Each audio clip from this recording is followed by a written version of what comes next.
دوستو اگر آپ نماز نہیں پڑھتے تو یہ تمام احادیث جو میں آپ کے سامنے رکھنے والا ہوں آپ کو سوچنے پر مجبور کر دیں گی کہ آپ کو نماز پڑھنی چاہیے۔ آپ صلی اللہ علیہ وآلہ وسلم نے ارشاد فرمایا کہ نماز اپنے نمازی کے حق میں قیامت والے دن نور، نجات اور دلیل کا سبب بن جائیں گی، اور جس بھی شخص نے نماز نہیں پڑھی ہوگی، نماز کو چھوڑا ہوگا، قیامت والے دن پل صراط پر اس کے لیے کوئی نور نہیں ہوگا، اس کی نجات کا کوئی چانس نہیں ہوگا، اور وہ اللہ کے حضور کوئی بھی دلیل پیش نہیں کر سکے گا کہ میں نے اس وجہ سے نماز نہیں پڑھی۔ اور اسی حدیث میں آگے آتا ہے کہ اس شخص کا حشر فرعون، قارون، حامان اور ابی بن حلف کے ساتھ ہوگا۔ اب آپ سوچ لیں کہ آپ کا حشر اگر آپ نماز نہیں پڑھیں گے تو کن لوگوں کے ساتھ ہوگا۔ اور پھر آپ صلی اللہ علیہ وآلہ وسلم نے ارشاد فرمایا کہ دیکھنا، نماز نہ چھوڑنا، اگر تم نے نماز کو چھوڑ دیا تو پھر اللہ تعالیٰ نے تم سے اپنا ذمہ بھی اٹھا لیا۔ مجھے نہیں لگتا کہ اس سے بڑی دھمکی شاید ہی کوئی ہو سکتی ہے۔ ہمارے نبی پاک نے نماز کی اہمیت اجاگر کرنے کے لیے ہر طریقہ اختیار کیا۔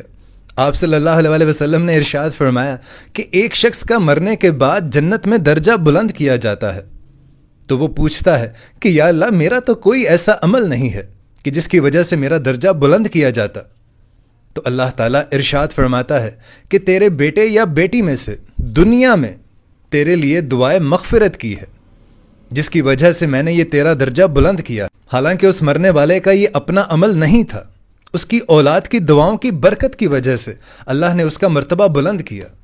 اور آپ دعا کب کریں گے؟ جب آپ نماز پڑھیں گے، جب آپ کو نماز کی عادت ہوگی، تبھی آپ اپنے والدین کے لیے دعائیں مغفرت کر سکتے ہیں۔ اور پھر ہمارے نبی پاک نے ہماری آسانی کے لیے آپ صلی اللہ علیہ وسلم نے ارشاد فرمایا کہ مرد کی فرض نماز کے بعد افضل نماز وہ ہے جو وہ اپنے گھر میں بیٹھ کر پڑھتا ہے، یعنی نفلی عبادت۔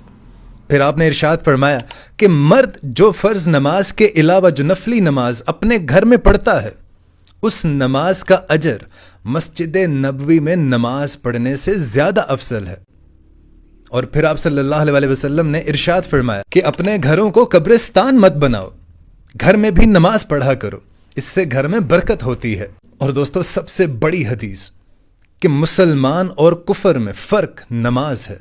نماز ہی ایک مسلمان کو ڈسکرائب کر سکتی ہے کہ ہاں یہ مسلمان ہے، باقی کسی بھی دنیا کے اور مذہب میں نماز نہیں ہے۔ نماز ہی ہماری پہچان ہے۔